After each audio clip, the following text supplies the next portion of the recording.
Hello, hello. Welcome to episode 43 of Connecting the Thoughts. My name is Ruqayya Khan. I am a life coach, a motivational speaker, a TEDx speaker, an author known as the Smile Strategist. We have been running on this platform conversations, interviews with people from my circle of genius. And I'm super excited today to have on board Spencer Lodge, who is a serial entrepreneur. He's an author. He's a business expert. He's the founder of Blue Sky Thinking Group, creator of the Spencer Lodge podcast. And let me catch my breath. He is also the creator of Make It Happen University and an advocate of men's health, men's mental health. Someone who walks his talk, someone who you will see on Instagram living by what he speaks. So without further ado, I bring to you Spencer. Thank you, Spencer, for saying yes. Thank you. I love that introduction. Really lovely having an intro like that. Do it again. See, I promise that this person is high energy and this is going to be absolute value for their time. And there you have it, proving me. Conversation today is around making it happen. Tell me, Spencer, what does making it happen mean to you? Well, I think that in life, everybody wants to achieve something, and whether that's to be the best mum, build a successful family, start a successful business, be a great employee, be an intrapreneur as opposed to maybe an entrepreneur. Everybody wants to be good at something. And whatever it is that you want to be good at, you can't be good at without taking massive action. And a lot of people don't get that. And that's why the vast majority of people on this planet live in a world of mediocrity, where they want great things, great outcomes, great results, but what they're not prepared to do is take the action that they need to take to get there. And you have to consider also that the younger generation have got less patience than we had in probably my years before. So not only do they want all of the success, but they want it now. And making it happen to me is about taking the action that you need to take to make your dream or your goal a reality. And I know you started small and now you're doing these massive shifts for enterprises, for your own self. How do you come to a place of understanding that you need to make a massive shift or take action? Well, I wasn't blessed with a great education as a young person. I went to secondary school. I left school when I was 16. There was no hope of me getting into any form of college or university. And that's because I didn't pay much attention at school, so I didn't get very good grades.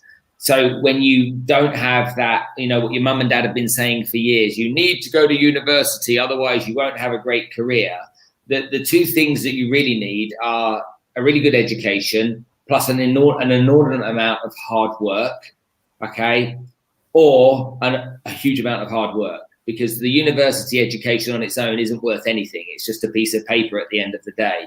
So what gets you there? And I realized that the only way I was going to be successful, because I didn't have the qualifications, was to work really hard.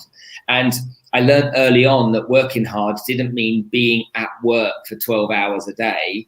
Working really hard meant taking lots of action consistently through that day and not wasting any of my time and being as effective as I could be. So that's what I did. So tell me, when you say took massive action, got successful, learned, went up the ladder, but what about those who kind of slip and fall?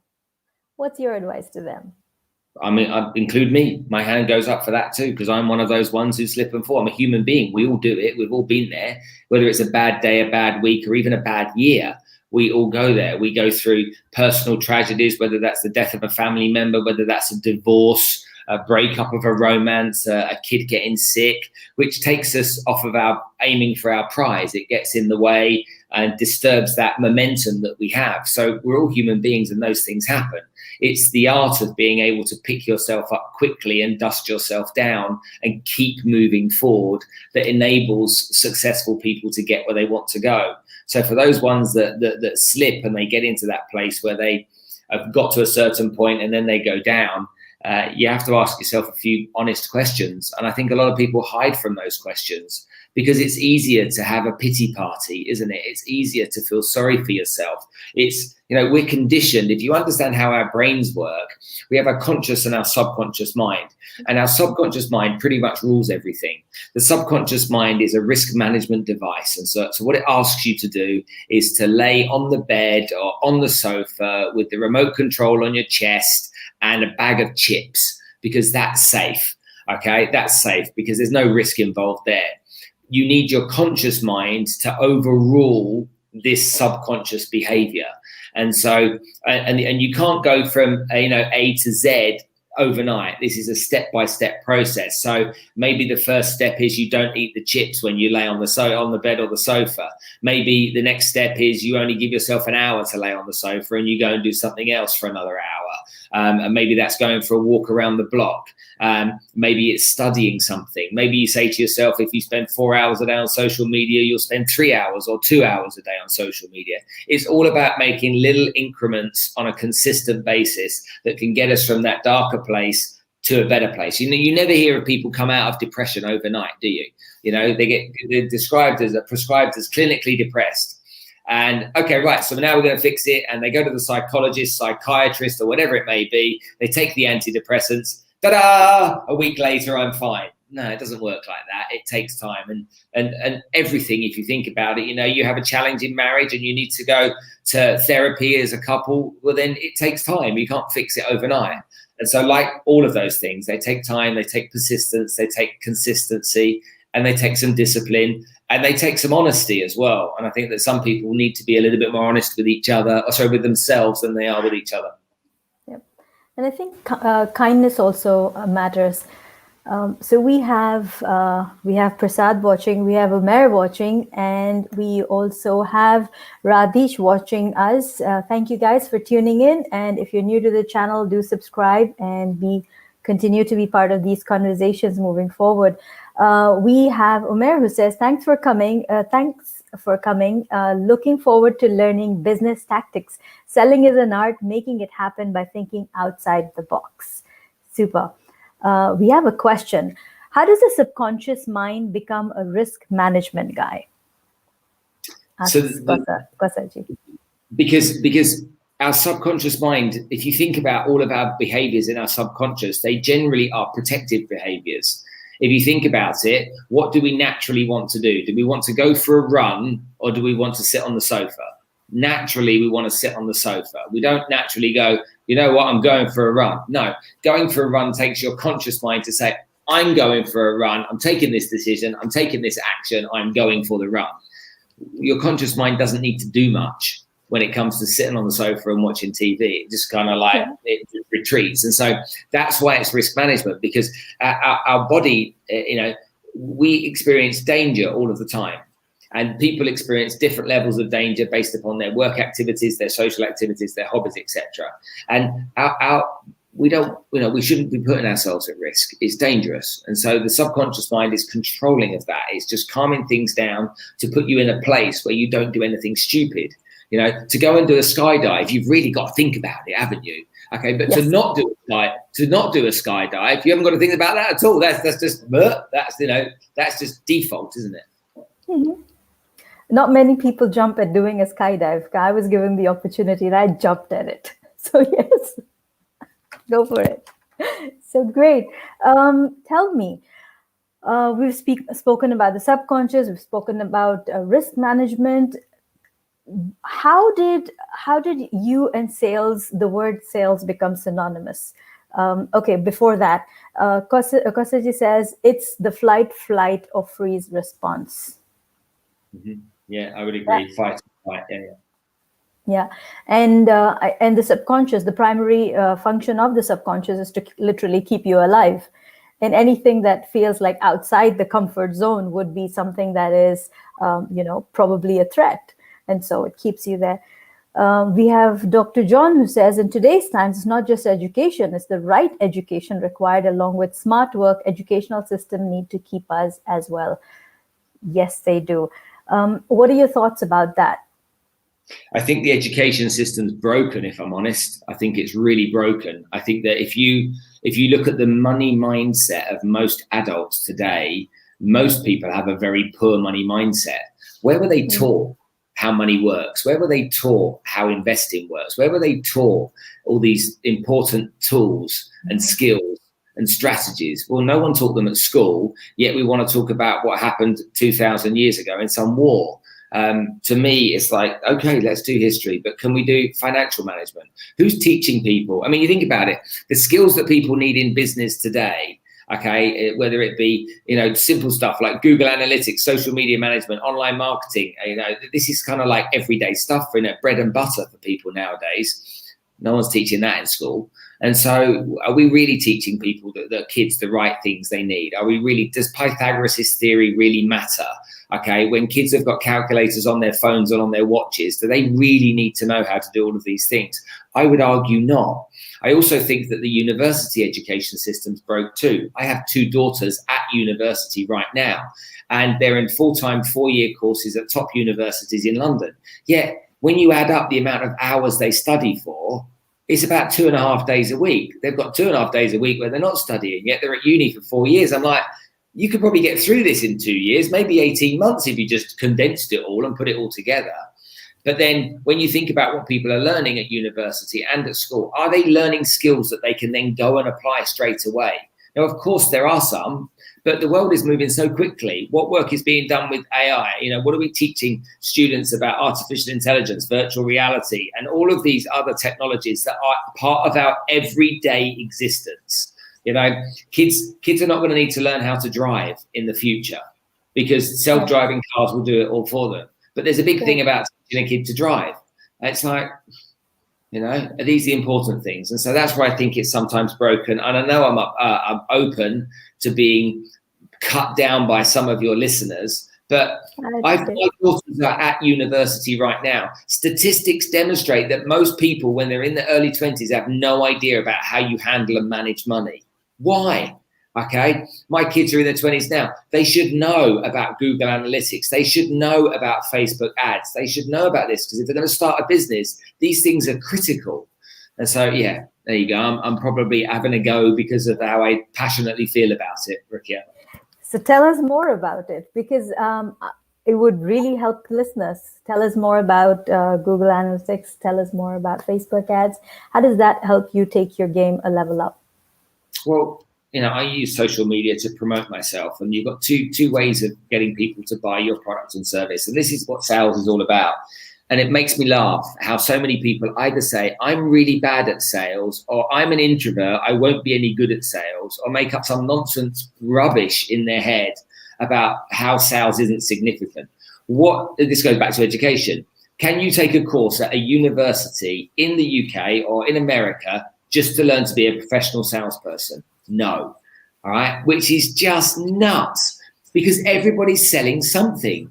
Whether you're a law firm, a firm of architects, whether you've got a software business, whether you've got whether you're a mother, everyone's selling something. And whether you're a mother. Exactly. So when you think about it, if everyone's selling something, then you've got to know how to sell. And so, I'm not a salesperson, I'm an advisor. You're still selling something. Okay, I'm not a salesperson, I'm a lawyer. Well, it's the clients that pay you the money. So how do you get the clients? It all leads back to sales, which is the backbone of every business. And so traditionally, years ago, I'm 50 years old. It was the knocking on the doors and it was picking up the phone. And that's how it worked. Oh, sorry. And that has changed now. Okay, I'm sorry. Let me put that silent up. And that has changed now. What's happened is that we now have other tools that we can use and software that we can implement to help us with our lead generation, with our opportunities to create sales for our products and services to a marketplace. And that's why it's important to know about it. True that. Why is there a taboo attached with the word sales? Why do people hold back from selling? Because in my mind, as a coach, you're constantly selling to yourself, let's just go back to that idea of going for a run. You have to sell yourself that idea of getting off the sofa and going for that run. You are selling to yourself. It's conversations that you're having. Can you buy it? Would you go buy the idea or not? So why the taboo when it comes to sales and selling? Because sales is not seen as a profession. Okay, sales is seen as something that you've got to have the gift of the gab. You've got to have a cheeky personality. You've got to be outgoing. Okay, and also sales comes with something that people don't like, and that's rejection. Because not everybody buys what you sell. Not everybody's interested in your product and your service. They're just not. It's not because your product and service is necessarily bad. It's just that it doesn't suit everybody, and that's okay. But people hate rejection. It hurts them internally, deeply. You know, oh, they said no, they don't like me or my service. And that's because too many people are worried about what other people think, where I'm not. So how do you kind of build up that sales muscle? Again, it's the same old thing. You know, you've got to practice. You've got to get good at it. Remember, it's a craft. It's a skill. You won't get good at it quickly. You have to learn, invest. Okay, whether that's money or time, you have to invest to learn these things. Now, you can invest time by getting it wrong until you get it right, or you can invest money by learning how to do it so that you can get it right quicker. Either way, you have to invest and you have to have some discipline. And then my boss taught me when I was first in sales. He said to me, I need you to make 100 cold calls, but I want you to, before you do anything, to go and find 99 people to say no. I was like, what? He said, go and find 99 people to say no. And I was 18 years old, so I did as I was told. And I phoned people up and someone said, no, not interested, or much worse than that, actually. And as that happened, I was like, oh, I got another no. Perfect. Ticked the box. I was happy. The more no's I got, the happier I was, because my boss asked me to get lots of no's. Got to the end of the day. I said, I've got all those no's. He went, great. Gave me a high five. This was obviously pre-COVID, 20, 30 years ago. And gave me a high five. And he said, I'll see you tomorrow. I went to work the next day, said, I need you to get me 100 no's today. And so I called again, got 100 no's. He gave me a hug, big bear hug at the end of the day. He said, that's a brilliant start. Your first 2 days, epic. Thank you so much. Great job. And then at the beginning of the third day, he said to me, look, Spencer, I want you to understand something. You only earn yeses by accepting no's first. So what he was doing was conditioning me to understand that rejection was part of success. Rejection was part of the game, and the easier I found rejection to handle, the more tolerant I would be to it, the more it would bounce off me, and I could then continue pursuing the yeses. Super. So as you know, I do my daily live videos, and today's quote was, loss changes you forever. So it's not just about personal loss or loss of a loved one, but also losses where, loss of trust, loss of investment, perhaps. What are your thoughts on that? Again, loss is rejection, isn't it? It's the same old thing. It's just rejection. It's something uncomfortable for people to deal with. And there's no tablet you can take to fix it. And if there was a tablet, let's say it was like an upset tummy, you take a tablet, ta-da, you've got the upset tummy. You're not happy. You've got an upset tummy. You feel a bit sick, okay? But you can take a tablet and it can fix it. Well, when it comes to the business world, you can't take a tablet. You just have to deal with the illness and just keep pushing through until you eventually heal through resilience and immunity. I like that, resilience and immunity. So no tablets for this, and just work your way through is what you're saying. What are your options? Sometimes people get scared and don't take the next step forward, or they go in a downward spiral. The options is to do nothing and get nowhere, or go downward, like a downward spiral. Which doesn't really serve. And if you saw any friend or family member or anybody you knew in that place, you would say, what are you doing? And it's that, when people go backwards, they go down, they go into I call it a pity party. They feel sorry for themselves. And then they call other people that feel sorry for them and themselves too. And they surround themselves with other people. If you were feeling sorry for yourself and you were surrounded by 10 people that every single hour of every single day went, come on, let's go, and started pushing you forward, eventually you'd get yourself out of it. But if you surround yourself with other miserable people, okay, it's like when you have a breakup, your romantic breakup, you're deeply in love with that person and you break up with them. You find out for whatever reason the relationship's over and you put sad music on. Oh, yes. You can go on forever. oh, why did you have to leave me? And all that kind of stuff. It was on the radio the other day. So what are the best breakup songs that exist? They Oh were playing God. these. Everyone's done it, Everyone's listened to this. Oh, yeah. But how does it serve you? It doesn't. It just makes you go more and more and more. You listen to one sad song, you'll find another one. The last thing you want is a cheery, upbeat song on the radio to get you going again. Oh, I don't like that. What's all that cheerfulness? And, that's how we are with rejection, and that's how we are with rejection within business and life. And we've got to find ways that are constructive to deal with it rather than sit there and wallow in our own self-pity. Absolutely. Tell me about saying no. Because as much as we're talking about rejection, wherein the other person's saying no, what about you saying no so that you're setting your boundaries? That's a problem for lots of people saying no. Okay, yeah. It's not for me. I will say yes if I believe in giving, and I get a huge amount of joy out of giving. So when I say yes, a lot of the time the yes, if it's to help somebody for whatever reason, I get a lot out of helping that person myself. So it's quite a selfish yes often. And I'll give you an example. I have lots of people approach me to try and be on the podcast. And 2 years ago when the podcast started, when people ask me, I'm like, hell yeah, you can come on my show. And 2 years down the road, the podcast has grown. We've had international guests, motivational speakers, superstars, rock stars, Formula One racing drivers, you name it, they've all been on there. We've got over 1.5 million downloads of the podcast. It's, number 3 in entertainment podcasts in the UK. It's doing good. And so I get people approach me all the time. Can I be on your podcast? No. And because I think that when you have to say no sometimes, it might be because people want something from you rather than want to give something to you. And when people take, I have no issue dealing with giving a no to people that I feel that are on the take. I get this a lot. Can you give me some free advice, Spencer? I'm like, yes, I can, but you need to donate $1,000 to me before I give you the free advice. And they're like, yeah, but I've only got a few questions. It's like, what, you want me to give you my time, which I'll never get back, for free to you to help you with your situation where there's nothing in it for me? I'm really sorry.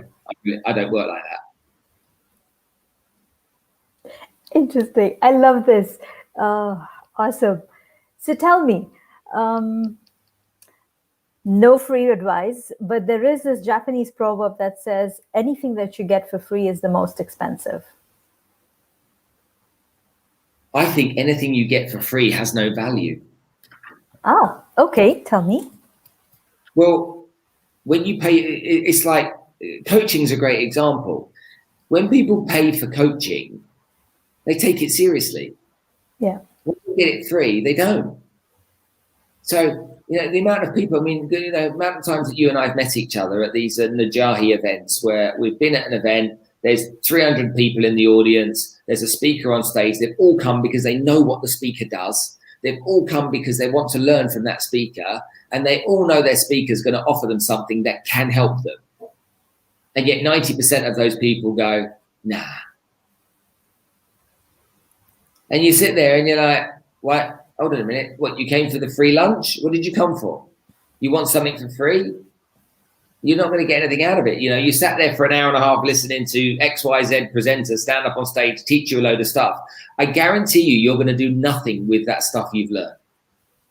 Yeah. Because it's like teaching the very basics of car mechanics, but you actually need to know a whole lot more to become a car mechanic. So you'll still take your car to the dealership to be serviced, and you won't fix the spark plugs or whatever it may be yourself because you don't know enough to do it. So was it a worthwhile investment of an hour and a half or 2 hours of your time? And to me, it doesn't make any sense. It can't be. So we have a comment coming in. Commercially, what Spencer said is true, but there are a lot of people who do it for free also because they like doing it. But yeah, people value it more when they pay. Yes, they do. Look, the simple fact is, if you're in business, if your business is to be a window cleaner, you don't clean windows for free. If your business is a hotel, you don't give rooms for free. If your business is a car servicing place, you don't service cars for free. If your business is coaching or a dentist, You charge for what you do. So do I ever go to my dentist and say, do you know what? I know you charge, but can I have a favor? Can you do it for free? Would you mind if I have a consultation? I'd love to talk to you about this filling I've got here. The dentist is like, no, you don't go to the doctors. You know, this happened the other day. I had to go to the doctor. When you go to the doctors and you don't feel very well, you go in the doctors, they charge you just for sitting there and talking to them. We don't have an issue with that. Now, if I want to do something for free, so like today, okay, I'm here with you right now. We've arranged for me to come and talk to you. I obviously know you and I want to try and help you. And you invited me to be a guest. I'm happy to give everything to you for free because we have a pre-arranged agreement, okay, that I'm going to do that. And I'm happy to. So it's not like I charge everybody for everything. But when people want something for nothing, I find that a little bit insulting. I like that. Because I think when you're constantly in the place of giving, then you are a little hesitant to ask to receive. So when you look at it from the perspective of, I find that insulting or disrespectful of my services, my time and energy, then that changes the conversation altogether. Thank you, Spencer, for that. All right. I know you talk a lot about referrals. Okay, let's look into that conversation, that side of your expertise, if you may. So tell me a little bit about referrals, the power of referrals, and how can we harvest them? Okay. Before we had computers and internet and social media, you had some options when it came to finding new clients for your business. You could go to one of those awful networking events where you stand there with a bunch of strangers and you have to get to know each other and you just don't want to be there. You can go and knock on doors and you can cold call, or you can work by referral. And so when I learned to sell, I learned that those were my three options. And I tried all of those options. And I was the guy in the corner, looking at the floor, looking out the window, trying to think of what I can do not to make eye contact with anybody, not chat to anybody, because I didn't want to be in that environment with a bunch of strangers because I'm not a fan of small talk. Now, don't get me wrong, some people love networking and good for them. I'm glad they do. I'm not one of them. So the alternative was just to make my 100 cold calls every day. And then someone taught me how to get referrals. And I'm like, why on earth would you ever cold call when you can get referrals? When you call a referral up, they typically answer the phone. They're warmer. They're keener to have a conversation. They convert into being clients much easier. So it became just an absolute no-brainer that I would work on referrals. And so I was then hell-bent. I worked out my statistics and I was hell-bent on making sure that I got enough referrals every week to make sure my diary was full. Well, when I did that, everything changed for me. All of a sudden, I never had to worry about leads. I never had to worry about clients. I was making more money than I could ever imagine. I was impacting more people than I could ever imagine, all because I'd made a firm commitment to working by referral. And so I think it's one of the most important ingredients for people in business to think about. Because if you're in business and you want to get more clients for your business, and come on, who doesn't, then guess what? Ask for referrals. And then you can be a dentist, you can be a coach, you can be a financial advisor, you can be a real estate broker, you can be selling software. It doesn't matter what it is. All right. If you were in the dentist and the dentist said that as part of my service, okay, I like to work by referral. I know you know lots of people and I don't. I'd love it if you could introduce me to one or two people if you think my work is good. Well, you'd have no problem doing it. And how different is referrals from networking? Or is well, it? This is what I find really interesting. So if you're listening, everybody, networking and prospecting are two very different things. The whole idea of networking is to build your network. But most people go to networking events to prospect the room. And so people are focused on meeting new people at those events so that they can potentially do some business with them. Networking is when you're going to an event and you build relationships with people so that you can find ways to help them. You combine your networks and you think about how your network can be valuable to that person. So let's say with you, Rukia, okay, I network with you and my focus in networking is to build a relationship with you to see how I can bring value to you. Okay. Most Most people don't work that way. They work the way is I meet Rukia at an event, we exchange business cards, and I'm like, what do you do? And when you tell me what you do, I'm not really paying attention because all I care about is telling you what I do and finding out whether I can do some business with you. Yes. Everyone listening right now, everyone watching right now, and you, every one of you has been in that situation. You've been in that place where you got some random dude coming up to you, shoving a business card, asking what you do, not really paying attention, just so that they can tell you what they do. Everyone's been there, and I hate that. I know. It's almost like personal cold calling. It's like standing face to face and cold calling a person and not being there. Yeah, absolutely. Bang on the money. Super. How did sales begin for you? How did your journey with sales begin? And I know the story, but I want my listeners to hear it. As I failed at school, so I had to find a job. My mum ran a recruitment consultancy. She got me 3 job offers. One was as a a trainee car salesman. One was a trainee real estate broker, and the other one was a trainee office equipment salesperson. And I went for the car dealership job as a trainee car salesman because it came with a BMW car, and I was 18, and that was a big deal when I was 18. You know, nothing really mattered. I couldn't tell you the job description. All I was interested in was I had a car, and it was a nice one. And so I was pleased as punch. But I got sacked after a month for having a bad attitude. And I then went to take the job selling office equipment, and that's where I really learned how to sell. We had training every day from 6:15 till 8 a.m.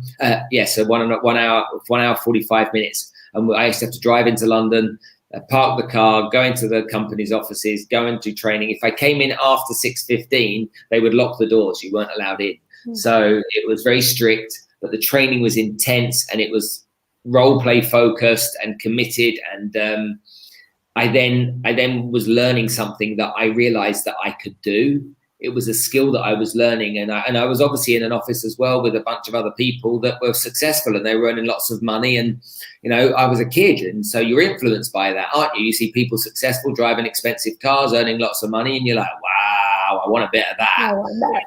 Give me some of that action. Yeah, goodness me. It's like there was the top salesman. He had a Porsche, and we were like, whoa, he's got a Porsche. Whoa, And when you're 18, you're into that kind of stuff. I mean, good God knows why I was thinking that. But yeah, at 18 you are. And so I learned a really important skill that I knew that I could use for the rest of my life. And then I became a scholar of that once I started to use it as a salesperson. And I was very proud that I was a salesperson. I was very proud that I could persuade people to part with money in exchange for my goods and services. And it was a lot of fun. I liked the adrenaline you get when you had a sale and you get in the car and you're like, come on, But I also enjoyed the misery that came with losing a sale. And so being on my knees almost emotionally, because those highs and lows, lots of people can't cope with. But for me, I've got a great tolerance to stress. And those for me were actually, the lows were needed. So the highs meant something. And so, yeah, it was something that I really enjoyed, and I've enjoyed ever since. I love what you said about being an 18-year-old and being influenced by people. So what advice do you have for 18-year-olds, not just 18-year-olds, people who are young at heart, anybody young at heart, at any age, and looking to make investments, looking to try new things? What would you like to tell to them? Because we live in a world of instant gratification. We count our success based on the number of likes or comments we have on our posts. So what advice would you like to give to those people out there? First of all, you don't have to decide on what your life's going to look like on day one. You can try different things and you can make mistakes. You are allowed. You're a human being. Okay? Don't ever do what your parents tell you to do. Of course, listen to their advice, but don't do what they tell you to do. It's your life and you have to live it. And they had to live their lives too. And as much as they were guided by their parents, they still lived their lives. And anyone that lives their lives that their parents want them to have invariably ends up hating their parents. So don't do that. Find out what serves you. Would I like my daughters to come and work in my businesses? Yeah. You know what? They look at me and they think I'm mad. They're like, I'd never do that in a month of Sundays, Dad. And so I support what makes them happy. I know for a fact that your happiness is the single most important thing in the world. And there is nothing on this planet more important than your own happiness. Now, I'll give you an example. I've got kids and their happiness is more important than mine. It's actually not. Because if they're happy and you're deeply unhappy, it doesn't serve you. So every human being has a right and a responsibility to be happy. And if you're happy baking cakes, bake cakes. If you're happy configuring IT software communication tools, then do that. If you're happy being a lawyer, do it. Do what makes you happy. If you're happy being an artist, because when you're happy doing something, you're doing something that meets with your values and meets with your own internal calling. And the only way you'll ever be exceptional at something is by doing something you like. And so you just don't, there's too much competition out there for you to do something well that you hate. All right. It does, because it won't last. It'll end up blowing up in your face and making you miserable. So focus on your happiness and find people that are aligned to you. Okay. So if you get into a relationship and you want to be, and you meet somebody and they want kids and you don't, that's not the right person. Okay. If you're with somebody that has completely different values to you, okay, and measures things completely differently to you, then it won't work. So don't sit down and make a life of compromises just to make other people happy. There are many people out there that share your values, your passions, your beliefs, enjoy the same things as you. So focus on finding one of those. With a career, it's the same. You know, if you want a career, your mum and dad tell you to be a doctor and they send you to medical school and you're there and you're miserable, leave. Go and do what makes you happy. And so that's my advice to everybody, because happiness is, and since COVID and lockdown, we're really finding out how unhappy we are. And we're also really realizing how important people are in our world. You know, spending time at office, at the water machine, at the coffee machine, having lunch with someone from the office, having the jokes across the office, the banter, there's someone coming in, you know, dressed, it's someone's birthday, getting them a gift, you know, all these nice things that happen. We mustn't underestimate the importance of that. So find a way to be happy, and don't ever say, I can't be happy. Don't ever say that. You can always make decisions. You have choices.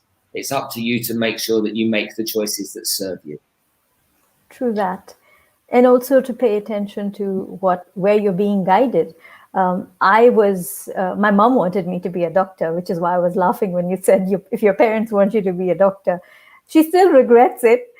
In fact, she thought maybe her grandchildren would take up her dream and be doctors. But of course, they went their own ways. And my moment of victory was when I did a smile workshop for doctors at a hospital in Kuwait. So I did a selfie with the doctor standing behind me where I led the team and I taught them. And I sent it to mom saying, look, I taught the doctors. So that for me was my winning moment. But yes, it is so important to definitely look at what makes you happy and not say that I can't be happy, because, okay, if one thing doesn't work, something else might. And if that doesn't work, then something else might. Yes. What else would you like to add, Spencer?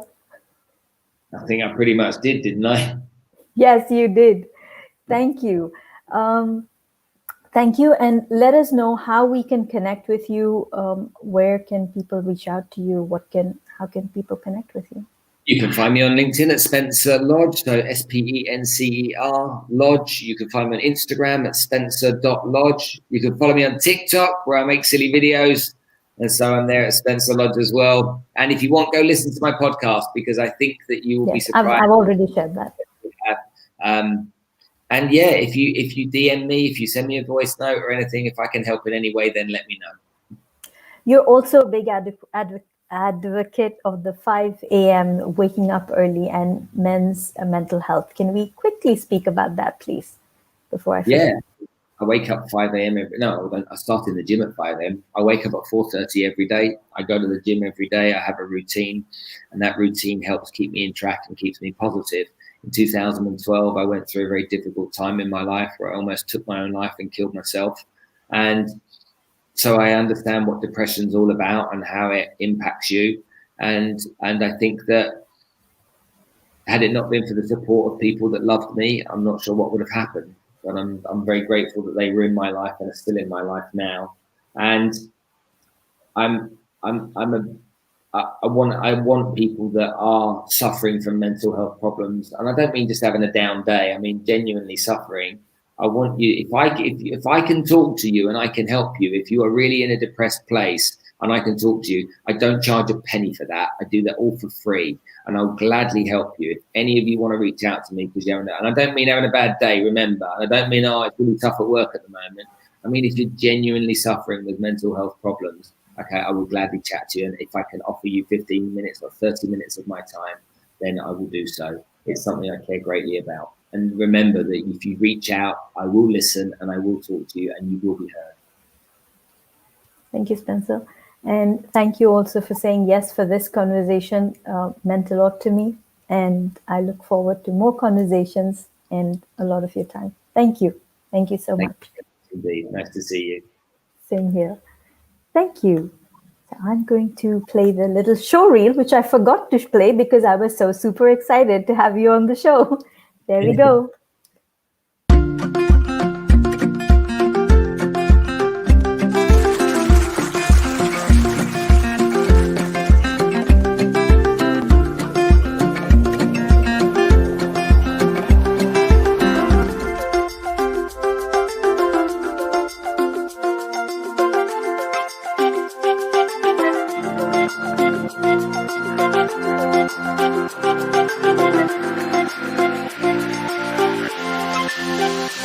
Thank you.